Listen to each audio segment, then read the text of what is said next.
Olá, meu nome é Isaac Germano Carniol. Eu quero agradecer inicialmente à equipe do Conautismo, que muito gentilmente nos convidou para falar sobre autismo. Existe muito na literatura, informações, etc., sobre o autismo na criança, diagnóstico, etc. Eu quero apresentar aqui a nossa experiência com pacientes autistas adultos, seja aqueles que tiveram antecedentes de autismo desde tenra infância, ou outros onde o autismo se manifestou mais tarde, as comorbidades e etc. E vamos então à nossa apresentação. Meu nome é Isaac Germano Carniol. Alguns aspectos do meu currículo vocês podem ver aqui. E o importante é que eu passei por uma fase longa como cientista, atuando na área não só bioquímica, como comportamento animal, comportamento humano, psicofarmacologia, psicobiologia. Tive formação em psiquiatria clínica, estagiei no exterior, com pós-doutoramento, e fundamentalmente, na palestra de hoje, Autismo no Adulto, provavelmente vocês vão ver todos esses aspectos ligados à clínica do autismo no adulto. Eu quero acentuar que essa palestra, apesar de ser eu quem está apresentando, ela foi toda elaborada em conjunto com minha esposa, Patrícia Siqueira Lopes Carniol, a quem o eventual mérito dessa apresentação deve ser dividido. Bom, nós vamos falar um pouquinho de diagnóstico psiquiátrico.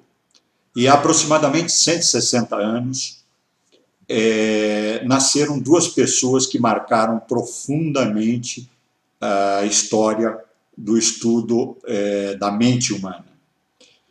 Indiscutivelmente, um deles foi Kraepelin, Emil Kraepelin, mas com a série de seguidores, gradativamente propiciaram os atuais diagnósticos psiquiátricos com a sua precisão, reprodutibilidade. Aliás, atualmente, em relação à validação desses diagnósticos, começaram a ser notados alguns problemas que eu vou oportunamente comentar. Por outro lado, também nasceu Freud, e a importância de Freud é trazer o sujeito em si, a sua maneira de sentir os problemas, a vida, etc., que, em parte, também aqui será focalizado. Em relação aos diagnósticos psiquiátricos, até recentemente, eles giravam em relação ao aspecto categorial, de tudo ou nada, preto ou branco, e que deu origem à chamada psiquiatria biológica, onde a sintomatologia procurada cada vez seria mais exata, quais sintomas, em que intensidade, etc. O que tem se notado ultimamente é que, mais e mais, em relação à validação desta aproximação, em relação à clínica, que muitas pessoas, muitos pacientes com um determinado diagnóstico psiquiátrico têm também uma sintomatologia, muitas vezes, muito intensa, que caberiam e muito bem em outros diagnósticos psiquiátricos, ou seja, comorbidades. Isso acontece também em relação ao autismo e, em particular, ao autismo no adulto. Eu quero ressaltar que boa parte das informações na literatura sobre o que acontece com o autista, aquele que desde criança foi diagnosticado, até a vida adulta, não provém de biografias, autobiografias, como a Grandin e outros, os chamados savants. E poucas informações existem sobre os não savants, o que acontece com eles na vida adulta. E, mais do que isso, começa a se caracterizar cada vez mais que algumas pessoas têm realmente alguns diagnósticos psiquiátricos, mas se sobressai nelas algo que se caracteriza ou se assemelha muito em relação ao autismo. Bom, do tudo ou nada da aproximação categorial em relação aos diagnósticos, atualmente nós temos cada vez mais aproximação dimensional. Dimensional seria a presença do sintoma e a frequência deles através do tempo. Quanto a semelhança, por exemplo, da pressão arterial, que numa população a pressão seria 12/8, normal, mais ou menos isso, também em relação aos diagnósticos psiquiátricos ocorreria a mesma coisa. Por quê? Porque verificou-se que uma parte da população não doente também tem sintomatologia semelhante àquelas, mas não tão frequente e não tão intensa. Seria dimensional, seria a frequência dessas manifestações que diferenciaria o doente ou não. Pressão acima do 12/8, pressão abaixo de 12/8 normal. Eu quero lembrar que, em relação ao autismo, um dos usos primeiros dele foi feito por um autor chamado Bloiler, depois de Kraepelin, uma pessoa fundamental no estudo das esquizofrenias, e um dos tipos de esquizofrenia, ou a esquizofrenia de um modo geral, teria subjacente às suas manifestações 4 aspectos fundamentais: afetividade, autismo, ambivalência e associação de pensamentos alterados, os 4A da esquizofrenia. Atualmente, a literatura fica bastante alterada, porque existem muitos pacientes que são diagnosticados, por exemplo, com esquizofrenia, onde o autismo é muito revelante, é muito prevalente. Depois verifica-se que, na verdade, o diagnóstico mais provável seria autismo. Isso diante daquilo que a gente chama de comorbidade, mas há uma inclinação maior em relação ao diagnóstico de autismo do que de esquizofrenia. A mesma coisa acontece em relação à depressão, acontece em relação a quadros ansiosos e outros diagnósticos psiquiátricos. Eu quero mostrar a confusão que, inclusive, eu tive. A primeira publicação em livro, os outros mais de 100 artigos científicos publicados internacionalmente, boa parte, foi sobre a subjetividade na esquizofrenia. E não só a objetividade do diagnóstico, mas observada, portanto, em terceira pessoa, ou quando a pessoa relata o que ocorre com ela em termos objetivos, de acordo com a cultura, mas também a possibilidade da pessoa manifestar o que ocorre com ela com as suas próprias palavras, com as próprias dificuldades de definir o que é se sentir deprimido ou alucinando e assim por diante. Nós publicamos, então, esse livro, há alguns anos já, com o nome de A Subjetividade na Esquizofrenia. E mais me convenço, e alguns dados de alguns pacientes que vão ser apresentados aqui, se referem a esse paciente. Atualmente, eu não tenho dúvida que o diagnóstico desse paciente seria autismo. Em outro livro, Faces da Mente, já publicado também, nós fomos tentar ver quais, do ponto de vista levando em conta autores como Antônio Damasio e outros neurocientistas, como como funciona a mente no sentido de levar em conta não somente o inconsciente psicanalítico, mas dessa vez um inconsciente considerado do ponto de vista biológico, do ponto de vista de funcionamento mental também. E como essas noções biológicas fazem com que sejam produzidos modelos de mente e como esse tal de inconsciente interfere muito em relação à nossa consciente, como os dois se relacionam. E, finalmente, um terceiro livro, dessa vez publicado em e-book, pode ser encontrado para aqueles que se interessarem em qualquer livraria Cultura, Amazon e assim por diante.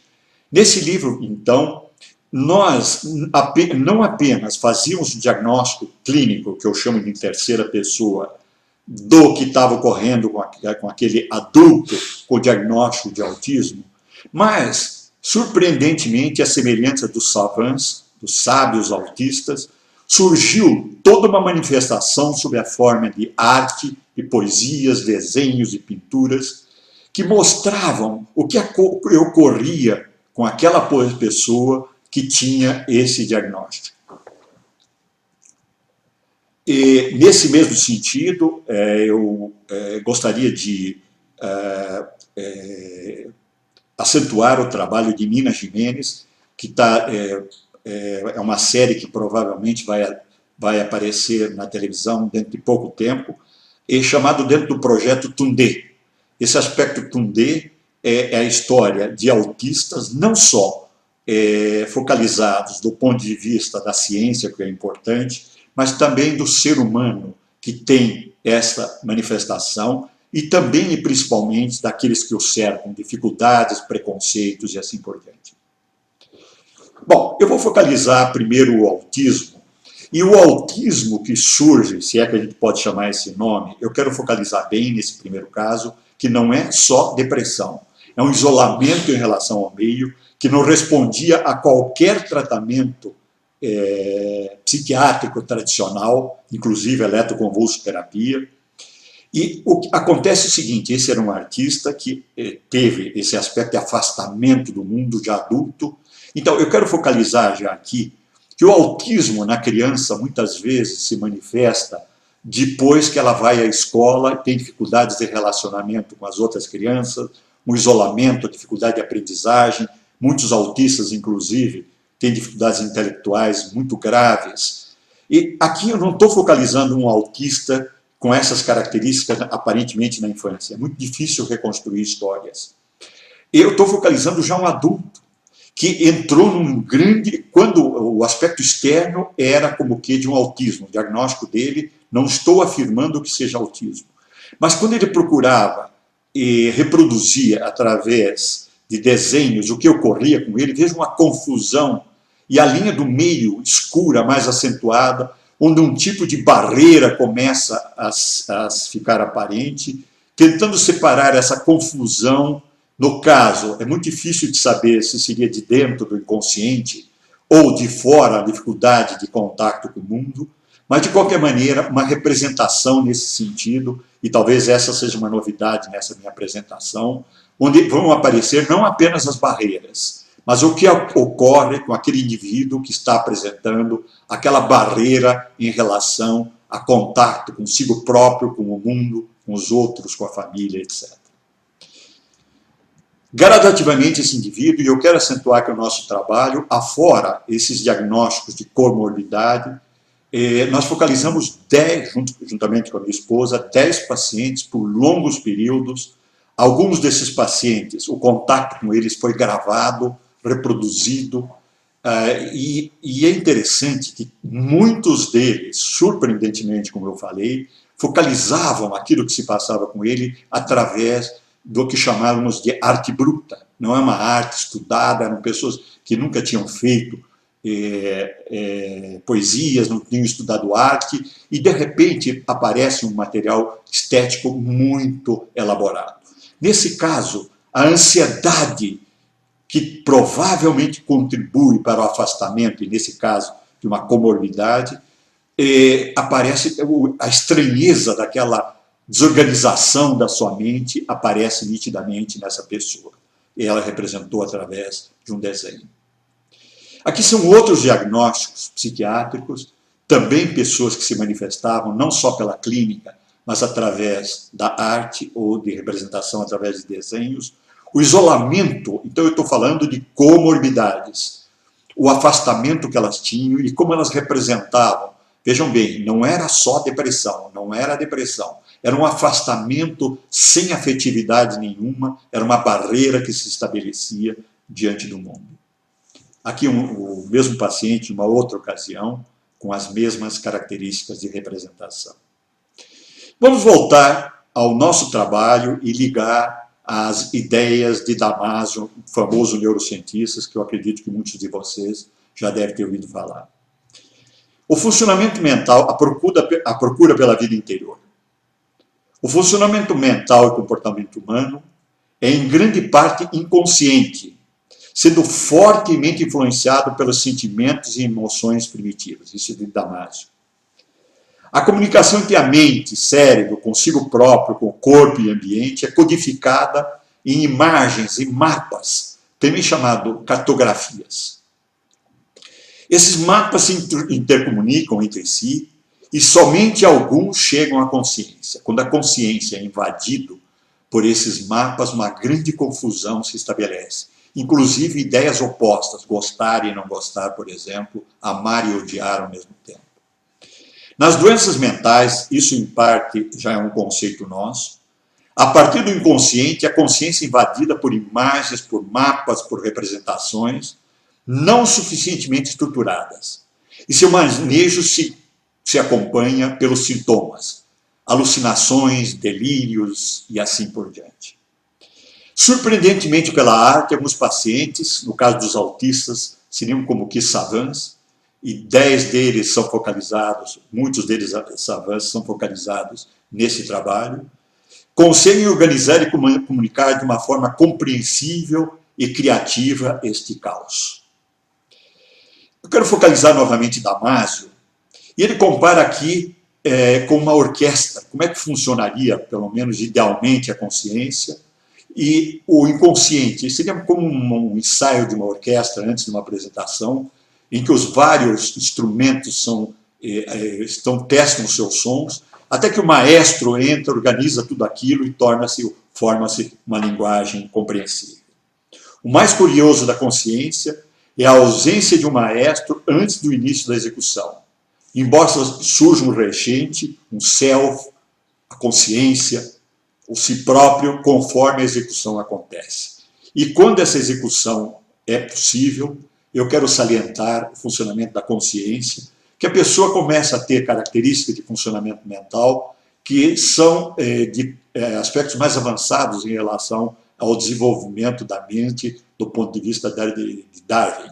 Ou seja, os aspectos superiores do sistema nervoso central, córtex, etc., regiões mais corticais, mais superiores, e eu quero acentuar uma função hierárquica, aspectos mais primitivos, como que na base, e outros, supervisionando já parte da consciência, esses aspectos mais primitivos. Ainda de Damasio, no esforço para entender o comportamento humano, muitos tentaram passar ao largo das emoções, mas não tiveram êxito. Talvez essa seja uma das críticas fundamentais em relação às pesquisas, em relação aos diagnósticos psiquiátricos, inclusive autismo. Como não é constatado no contato inicial, as emoções ou sentimentos são ditas ausentes ou não existentes ou difíceis de contactar. No nosso trabalho nós conseguimos, e alguns pacientes isso demorou muito tempo, contatos semanais, várias vezes por semana durante um período controlado, muito prolongado, desculpe. Mas o fato que essas emoções surgiram de uma forma muito evidente, como vai ficar mais claro no material que vai seguir. O comportamento e a mente, consciente ou não, assim como o cérebro que o gera, recusam revelar os seus segredos, a menos que a emoção e os muitos fenômenos que se escondem sob o seu nome sejam inseridos na equação e toda a sua importância reconhecida. Eu acredito que esse é um dos aspectos fundamentais. É difícil falar em subjetividade porque ela não é mensurável, etc. E não somente as emoções representadas, eu estou triste, estou alegre, assim por diante, mas coisas mais profundas, onde não existe uma linguagem determinada, passem a fazer parte da procura da clínica, dos vários diagnósticos psiquiátricos e principalmente do autismo. A procura pela biologia, pela neurologia, dos substratos neurológicos, localizacionais, dos funcionamentos mentais, teve um grande progresso ultimamente. Nós vemos aqui uma representação de várias regiões cerebrais que seriam responsáveis por várias funções e que seriam alteradas no autismo.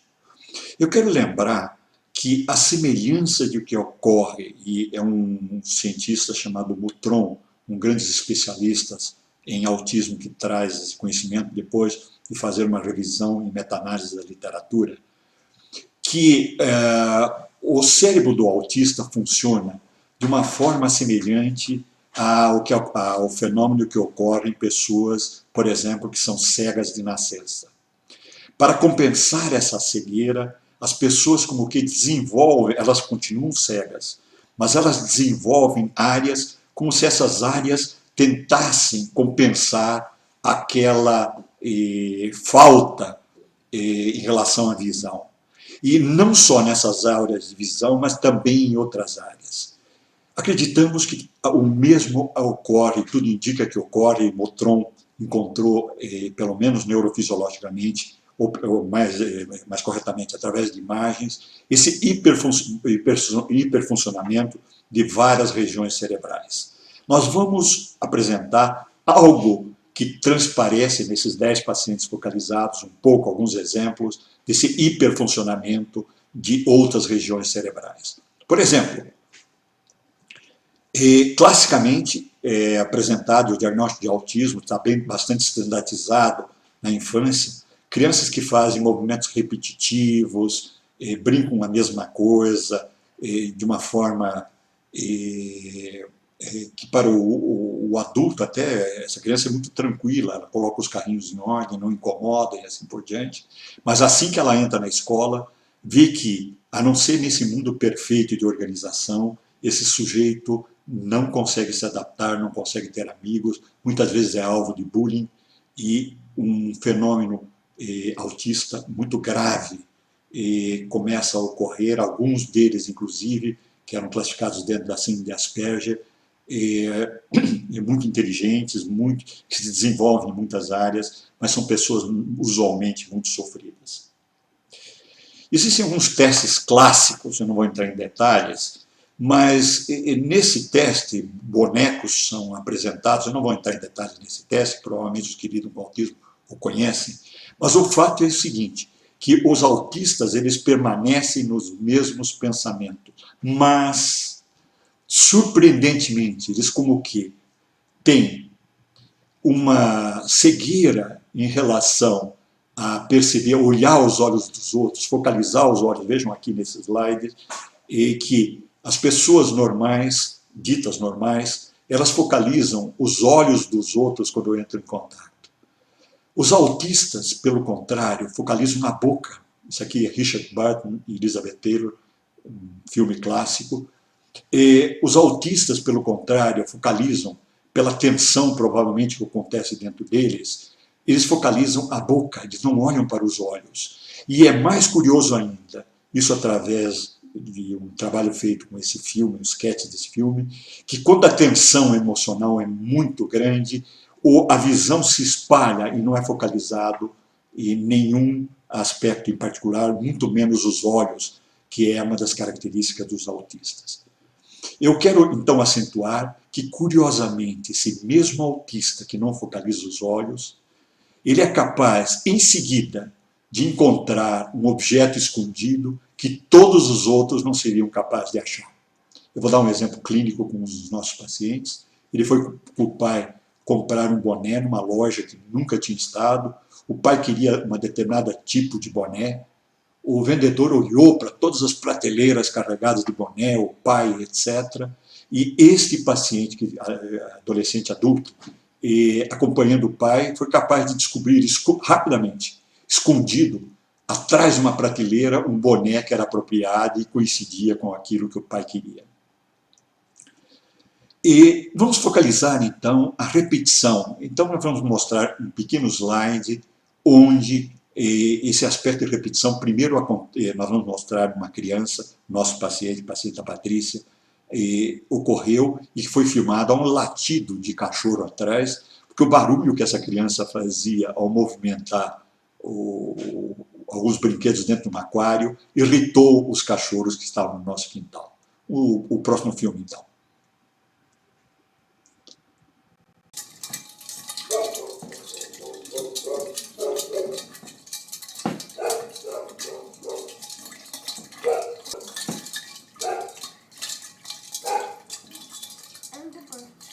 Vamos ver como é que isso acontece na vida adulta. Um dos nossos pacientes, ele não apresentava esse movimento dentro do aquário, talvez até metaforicamente apresentado.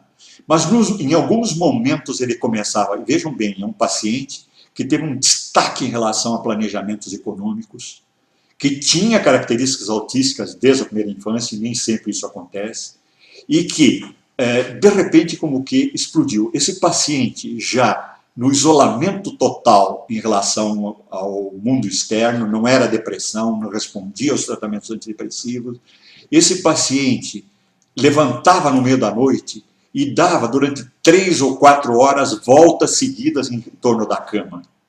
Ele só parava quando ele cansava, não aguentava mais fisicamente. E para nós corresponde, no adulto, a essa manifestação. Esse outro paciente que nós focalizamos nesse slide a seguir, ele tinha uma necessidade de perfeição muito grande. Como nós vamos ver num filme que vai ser apresentado daqui a pouco, e esse é um exemplo apenas, ele foi traçar quadrados e gradativamente ele precisava aperfeiçoá-los cada vez mais. Como ele fazia isso, ele percebia que usando a régua não era perfeito. E ele precisava essa exatidão diretamente provinda da sua mente, do seu cérebro. E esse quadrado xadrez praticamente perfeito foi feito à mão livre. Foi feito de uma forma contínua, praticamente num tempo não muito prolongado. E nós vamos ver um filme e o que o próprio paciente tem a dizer a respeito. Teste, eu vi que esse ficou bom. Ficou bom, eu fiz esse. Mais complicado. Antes desse eu fiz um mais complicado, não ficou bom, que é excesso de complicação. Fiz esse, mais caprichado. Depois fiz esse, são diferentes da intenção desses. Foram testes, esse tinha intenção. Qual a diferença entre esse e esse? Esse foi feito com uma caneta que não apaga, é caneta permanente. São movimentos mais simples, mas não pode errar de jeito nenhum. Se errou, não tem volta. Esse, eu posso voltar, eu posso apagar se errar. Só que é mais... Esse mesmo paciente nos deu uma indicação de como são formadas as barreiras e como se traduz através de uma linguagem. A procura dessa representação através da ciência talvez leve um tempo a ocorrer. Ele desenhou montanhas refletidas provavelmente no lago. Se vocês observarem essas montanhas, elas têm bicos, elas têm pontas. E essas montanhas são muito semelhantes àquilo que ocorre numa figura que ele fez, meio dantesca. E a boca dessa figura é permeada dessas representações. E ele comenta que essas representações vêm de animais, ele vai formando essas associações a partir de animais selvagens que dilaceram como predador as suas vítimas e assim por diante. E é interessante, então vejam que a boca é permeada, essas montanhas como que são representadas como montanhas, na verdade é uma síntese de algo muito complicado que lentamente vai se formando na sua mente, e esta figura dantesca ele enquadrou e colocou no quarto dele. E vejam que com esses dentes, com essa ameaça, não pode entrar nada, não pode sair nada, ou seja, surge o isolamento, o autismo. Nós vamos ver um pequeno filme em que o próprio paciente fala alguma coisa sobre isso. Olha aí, vamos ver, vamos comparar isso. Então, esse foi o desenho que eu lembrei quando você me mostrou o diabo. Olha lá a boca do diabo. Ó. Né? É verdade. Tem a ver. Tem muito a ver.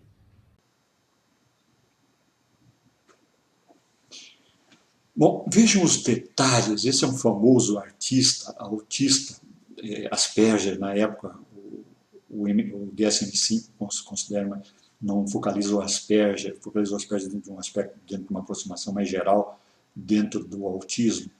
Esse é um artista famoso, vejam os detalhes que ele chega em relação à representação de uma cidade.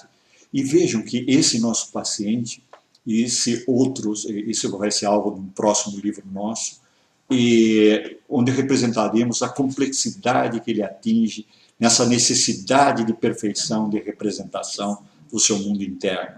E ele parte para o mundo apenas, ou quer partir apenas, quando essa perfeição existe.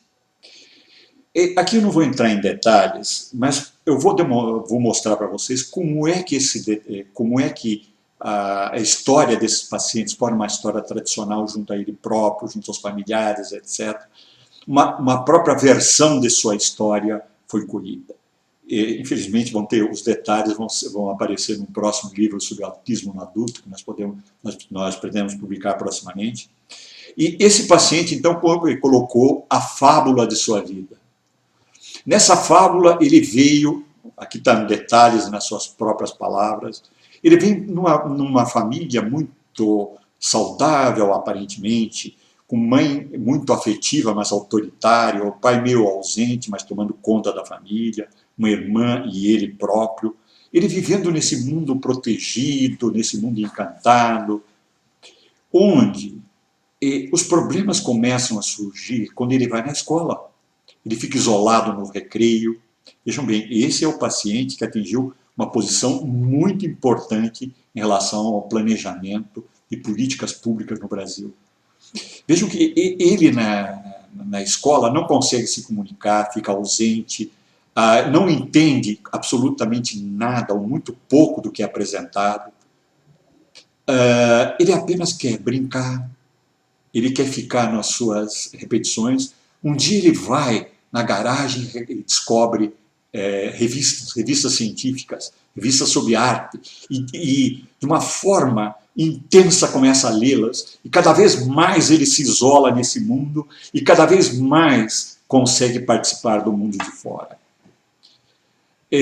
O que acontece? Já com 9 anos, a família desesperada, a mãe com uma régua, de uma forma coercitiva, tenta fazer com que ele aprenda, porque a professora avisou que ele vai ser reprovado. E ele aprende de uma forma coercitiva, o que então a sua espontaneidade não conseguia se adaptar. Aliás, é muito comum que o autista ele tenha uma forma particular de se aproximar do mundo. E ele reclama quando o obrigam a seguir padrões para os quais ele não está preparado e ele quer sair daquele isolamento. Mas quando isso é feito de uma forma coercitiva, isso traz um grande sofrimento. Isso mostra o desencadear da sua carreira, onde mais e mais ele apresenta-se, ele consegue até certo ponto cumprir tarefas, mas essas tarefas cada vez tornam-se mais difíceis, como que são papéis que ele vai representando. E parece que o seu eu mesmo, a sua pessoa, não se vê representada nessas manifestações.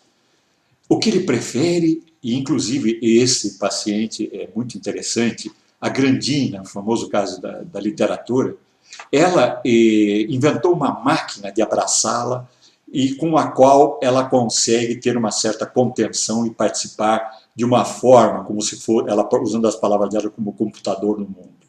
Esse paciente, ele se sente isolado do mundo, e os únicos momentos, já como adulto, em que ele se vê satisfeito, é quando ele consegue um abraço, e não é qualquer abraço, é filho do seu abraço, o abraço de um filho de 8, 9 anos, com o qual ele se identifica, e não é um abraço igual ao da Grandina, o que até talvez possibilite ele participar um pouco mais do mundo depois. É um abraço afetivo, com emoções.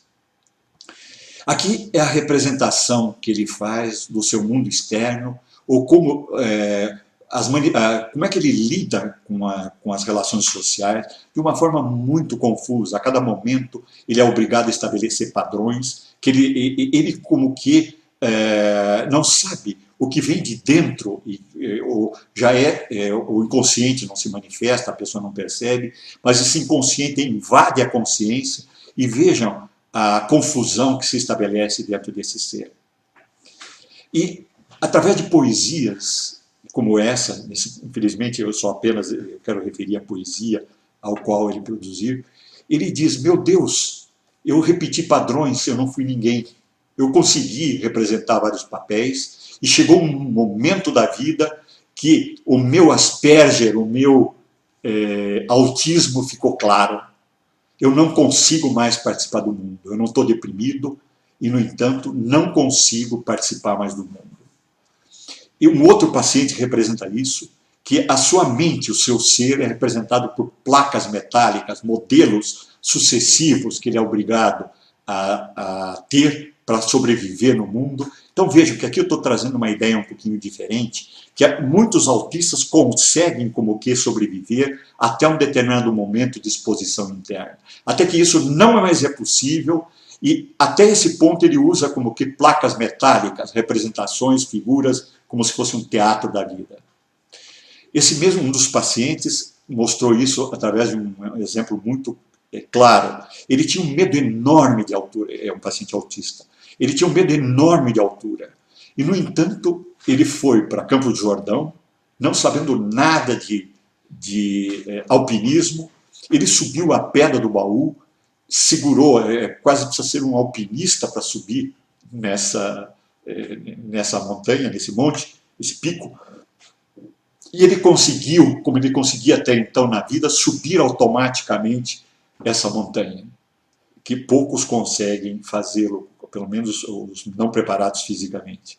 Quando ele chegou no alto, e vejam que forma uma barriga em cima, ele deitou-se com o corpo protegido e apenas pôs o rosto para fora para ver onde é que ele estava. E quando ele viu, ele se atemorizou com a altura, ou seja, o autismo dele chegou a um nível onde ele era obrigado a ter contato com o mundo, e nesse contato do mundo ele entrou como que em paralisia, com barreira, e tiveram que carregá-lo para baixo porque ele não conseguiu mais descer.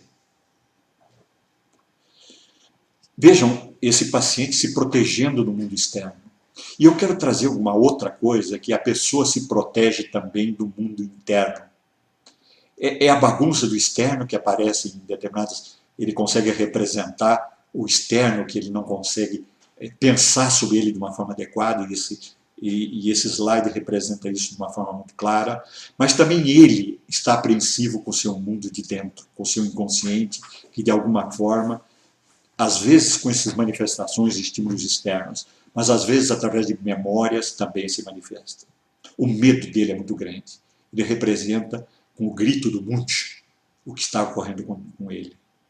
Nesta barreira que se estabelece, é incrível que alguns se desenvolvem cientificamente, tornam-se savants e assim por diante.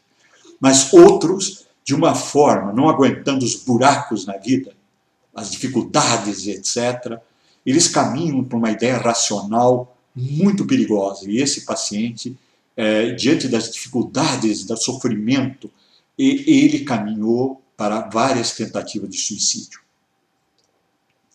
E é interessante que, mesmo no suicídio, vejam portas fechadas, o sujeito estatelado diante das portas, mas vejam esse olho ter uma chave diante dele. Mesmo depois da tentativa de suicídio, ele tem ainda, ou se reabre, uma esperança de abrir uma das portas de participação no mundo. Essa barreira se estabelece em relação ao mundo.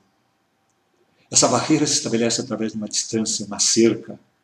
Ou, segundo alguns pacientes, aqui é representado por um aquário cobrindo a parede. O mundo interno, bagunça. O mundo externo, não consigo me adaptar. Surge essa proteção de vidro, que pode ser de vidro espesso, claro que eu estou falando com uma figura de linguagem. E esse vidro espesso, dentro dele, eu não tenho a bagunça, eu não tenho o mundo externo, mas algumas ideias racionais ainda permanecem. Aqui é um outro exemplo que, quando nós tentamos aprofundar o que ocorre nesse isolamento, e isso pode ser visto no livro sobre o autismo, que já foi publicado, quem quiser ver mais detalhes, infelizmente aqui não é possível, que ele se transforma numa pedra de gelo, nessa parede de aquário espessa, e a partir daí surge a ideia de não aguentar o externo, o interno, ou também essa não-vida. Aqui está representando, então, as duas possibilidades. o isolamento, o mundo interno, que é um buraco negro cheio de energia, que não consegue se organizar para participar de uma vida própria em relação aos outros, e como esse outro paciente representou, ele está vivo, aparentemente participando, mas seu coração, suas emoções estão mortas, estão em linha reta, dentro de um, eu vou brincar, dentro de um eletrocardiograma da alma. A sua possibilidade de participação se dá com muita dificuldade. Então, dentro do autismo, ele se mostra estático, ele procura participar da vida como se fosse, para ele é sentido como uma máquina de moer carne. Ele se sente despedaçado. O filme Rain Man, quando o sujeito é muito estimulado, ele fica totalmente perdido. O meu paciente na Pedra do Baú, que precisou ser carregado para baixo, porque não conseguia mais. E isso lhe traz complexos muito grandes, memórias de fracassos. Ele se sente despedaçado por dentro, e o que reflete no espelho da vida é um nada. Eu não sou nada, eu não sinto nada. E muitos até focalizando o aspecto savant, pensam que ele progrediu, que ele está participando da vida. Muitos dos nossos pacientes mostram que essa participação é muito parcial.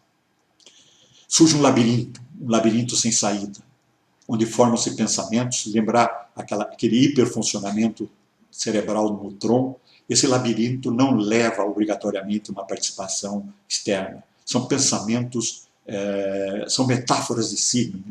Imaginem, metáfora de signos, o indireto do indireto, que é uma poesia apresentada num dos livros que por nós publicamos. Novamente, o isolamento. Bom, isso é confundido às vezes com alucinações, daí o perigo dos diagnósticos, das comorbidades. Na verdade, esse paciente fala, não é que ele estava tendo alucinações, ele falava consigo próprio, a sua boca falando com o seu ouvido. Dentro do seu isolamento, seria uma tentativa de participação, pelo menos como ele imaginava de participação. Nos momentos de maior tranquilidade, onde o contato conosco era sentido de uma forma tranquila, esses pacientes, não isoladamente, mas conosco, eles produziam alguns versos, algumas poesias, desenhos, e alguns deles eu vou focalizar agora. Vejam bem essa poesia, Como sei. Como sei que menospreza, assim como meus pais, o fato de poder olhar o mundo com mais visão, seja lá na mecânica ou na física do mundo. Sei que acha que pessoas que mexem com mecânica são insensíveis para outras formas de expressão humana. Ele fazia muitos projetos, ele fazia muitos cálculos, provavelmente tentando dar uma forma à sua mente. Tenho vontade de mandar todos vocês para o inferno, porque não entende que faz parte de uma visão do mundo, a minha visão do mundo. Sei que menospreza a mecânica como arte para insensíveis em outras formas de expressão, mas sei que cada um nasce de um jeito, e meu jeito é ser engenheiro da vida, poeta da ciência e profeta do amor. Próximo favor, eu vou pôr.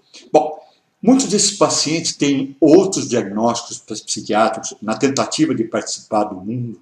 Esse paciente em particular tinha o diagnóstico de autismo desde os 2 anos de idade, nem todos têm isso tão claro. E eles entraram com outras manifestações psiquiátricas, com comorbidades, e nesse caso eram prescritos antipsicóticos. E, na ocasião, uma propaganda do neurolético, do antipsicótico que ele estava tomando, estava em cima de uma mesinha minha, e ele falou, Isaac, é assim que eu me sinto com os remédios. Então, como que dizendo que aquela barreira, que naturalmente, aquele aquário, aquela parede de aquário, que se estabelece como uma tentativa de sobrevivência, aquilo pode atrapalhar a sua vida. Melhora a alucinação, melhora o delírio, mas pode atrapalhar a sua vida como um todo. E ele escreve, me sinto branco. Sinto como se meus sentimentos antes saturados de vida estão distantes. Distantes, mas onde estão? Estão em mim. Esse remédio apenas os anestesia. Então seria bom parar de tomá-los. A esperança não morre, e nem sentimentos em mim morrerão. Ele tenta fugir desse mundo todo, fugitivo tem esperança. Ele quer participar do mundo, mas de uma forma suportável para ele. Ele quer aliviar o tormento que vem do seu mundo interior. Uma outra poesia, podemos, do mesmo paciente. Podemos, se podemos dizer viver. Não sei se vivemos ou se nos isolamos numa bolha onde vivem pessoas com baixa resistência à contaminação. Como uma pessoa alérgica a tudo. Quero dizer que nosso mundo existe em várias dimensões ou visões, onde temos humanos que, guiados por sua individual visão, se desenvolvem com outros guiados por outra visão. Em minhas infinitas solidões, me vejo fechado em meu mundo, esse mundo que tantos tentaram me tirar, e me pergunto apenas a vida se nós humanos, seja ele cristão ou muçulmano, não estaremos fechados em duas bolhas que nos levem a desentender. Falo não por mal, não por condenar o cristão, muçulmano, qualquer cultura e visão, digo de coração, de alguém que viveu muito tempo na solidão. Se essa bolha, se esse aquário, não seria refúgio para considerar o nosso irmão contaminação, quando na verdade é apenas um ser de diferente visão. Eu quero relembrar a história daquele paciente com a régua. E o paciente muitas vezes não se queixa que tiraram ele do mundo interno dele, mas a forma como foi tirada. Ele precisa aprender a usar toalete, a se alimentar e assim por diante, mas se possível que isso seja dentro de um ambiente afetivo, menos punições possível. É isso que muitos desses pacientes já adultos, e numa fase que as crianças não têm capacidade nem desenvolvimento cerebral para manifestar, traziam muito frequentemente. A procura deles é por parceria, amigos com os quais eles podem compartilhar. No caso desse paciente, era uma moça que ele procurava um amor, que ele procurava a todo custo, talvez idealizado, mas que talvez o tirasse daquele isolamento de uma forma mais suave e permitisse manifestar, por exemplo, sua eroticidade, sua sexualidade de uma forma criativa, de uma forma que levasse a frutos. Esse aqui é um outro paciente, aquele que teve um grande desenvolvimento, e eu quero ressaltar que um dos pacientes focalizados é uma das maiores autoridades brasileiras numa determinada área de medicina, e se eu falasse o nome dessa pessoa, meu paciente, vocês se surpreenderiam. Ele conseguiu, através da vida, subir vários Monte do Baú, como é que chama? Monte do Baú. Mas chegou num ponto, ou muitas vezes na vida, ele teve a sensação que não conseguiria. Isso aqui como um paciente que tentava participar, então, de uma reunião de planejamento, mas que em seguida as ideias eram entrecortadas por pedaços, lapsos de ideias sobre o filho, se o filho ia para a escola, o Selic, afinal uma bagunça que vinha de dentro muito grande. Ele não conseguia participar da reunião. E subitamente ele fala disso de uma forma poética. Tiroteio. Igual aos filmes da Segunda Guerra Mundial. Levanta a cabeça fora da trincheira, zumbidos de bala, pensamentos, pedaços de pensamento passam pelas minhas orelhas, mas não são balas, são pensamentos. Meu Deus! Todo dia, toda hora, todo minuto, essa batalha feroz, sangrenta e mortal, luto contra mim mesmo. Palavras, frases, pensamentos vêm e vão. Vejo-me como um alvo no meio do tiroteio. Se eu não tomar cuidado, me proteger, viro vítima de um tiro, de um pensamento, sim. Acho que é isso. Se me levantar, sair da minha trincheira, ir singelamente ao meu objeto, viro uma vítima de palavras, frases, pensamentos, sou eu mesmo o autor desses disparos. É o Rayman. Quando se posta diante de um estímulo que ele não consegue, só que essa pessoa consegue trazer uma linguagem em relação a isso. Ou então, cachoeira de pensamentos. Os pingos d'água caem, me atingem, alguns doem, outros refrescam, outros ainda me acertam, criam um visual fantástico. Alguns se voltam para a religião. Eu tenho uma paciente que reza o dia inteiro, tendo em vista se afastar desse isolamento que tardiamente se instalou na sua vida e que não melhora com os tratamentos antidepressivos, internações em hospital e assim por diante. Eles procuram como que, através da religião, da fé, um corredor de Deus. Algumas preces são muito pungentes, vou reproduzir alguma delas. Rezo porque, apesar de estar vivo, não sei o motivo da minha existência. Rezo por escuro estar à minha volta.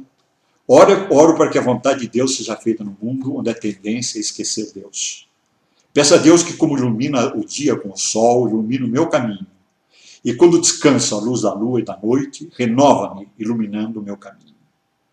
A verdade está dentro de nós sempre, mas a consciência dela nem sempre.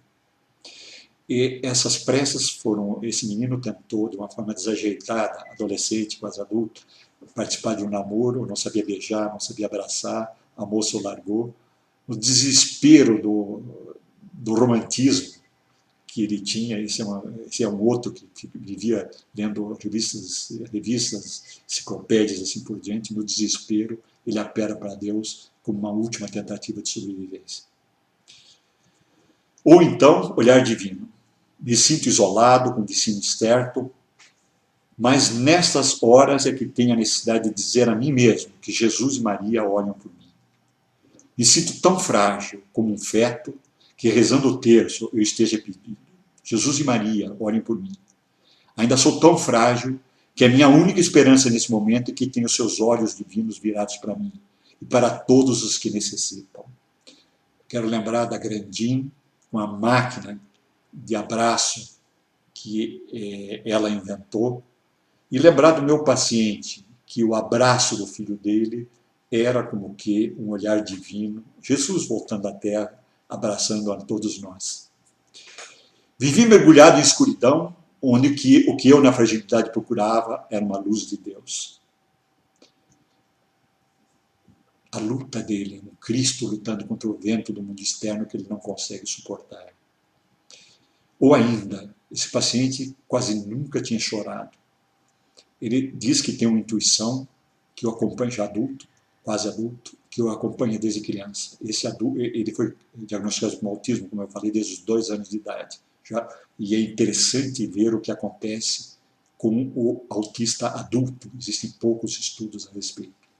E eu acho que nesses estudos, o que a própria linguagem do autista, porque ele muitas vezes tem a possibilidade de manifestar isso. Esse paciente fez esse desenho que era a intuição dele, e eu espontaneamente falo: puxa, nem mamãe nem bebê, um berço vazio, uma cadeira vazia. Ele chora convulsivamente pela primeira vez na vida dele, uma das primeiras vezes, de uma forma tão intensa. E me diz: puxa, Isaac, sabe que minhas lágrimas existiam, mas eram lágrimas congeladas. Aí vem o último slide. Finalmente, nós vamos terminar nossa palestra. Como neurocientista, eu estudei formas de isolamento em modelos animais submetidos a estresse, agentes químicos, a catatonia humana e a passividade posicional ou catatonia experimental em animais de laboratório. Em episódios de terrorismo, como aconteceram recentemente, onde o pavor se instala, muitas pessoas voltam para casa e conseguem continuar a vida, mas muitos ficam como que paralisados até fisicamente. Eu quero lembrar, então, que provavelmente no autismo, e desde muito cedo, muitas vezes, essa desorganização, onde a única forma de proteção é através de uma barreira, surge ou dessa forma extrema, que é a barreira motora da catatonia, da passividade posicional, aqui seria um estresse pós-traumático, mas através de barreiras onde algumas atividades mentais que, de acordo com a idade, desenvolvimento, apoio, tenham sido introduzidas, manifestar de outras formas. E aqui eu representei, ou apresentei para vocês, algumas destas manifestações. Eu estou encerrando a minha participação. Quero novamente agradecer ao Conautismo por ter essa possibilidade de apresentar algumas experiências minhas, alguns pacientes, algumas manifestações, e dizer que eu me sentiria muito bem se algum de vocês, alguns, todos, lessem principalmente o último livro, Autismo Além do Diagnóstico. Ele foi publicado sob a forma de e-book, pode ser comprado, por exemplo, na Amazon, Livraria Cultura, etc., e que, principalmente, eu acentuo que esse congresso, essa apresentação sobre autismo, se pudessem me dar um feedback de qual foi sua impressão desta apresentação, do livro e dessas outras possibilidades de aproximação em relação à clínica do autismo, não só na terceira pessoa, estudando os fenômenos reprodutíveis, mas aquela individualidade que, como um savant, se manifesta através de poesias, etc.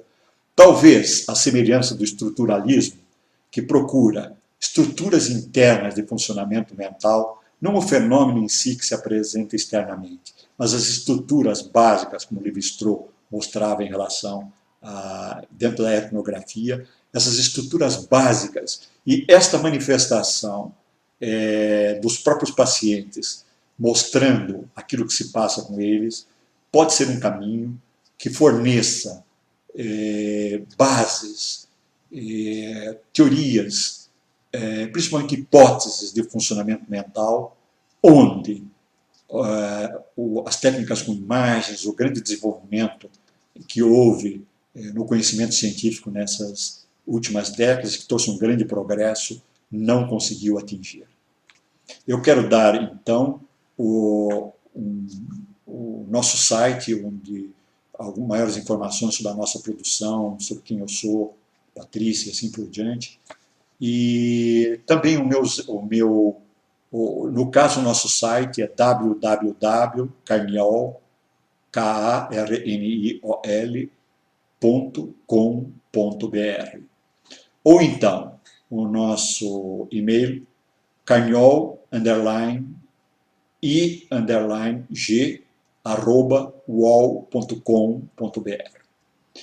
Eu quero relembrar novamente o projeto Tundê, onde talvez seja uma aproximação onde o autista é focalizado não só na sua manifestação clínica, no alvo de especialistas, mas como quem lida no dia a dia com aquela pessoa que tem uma forma diferente de se aproximar do mundo, reage em relação a essas manifestações. Muito obrigado.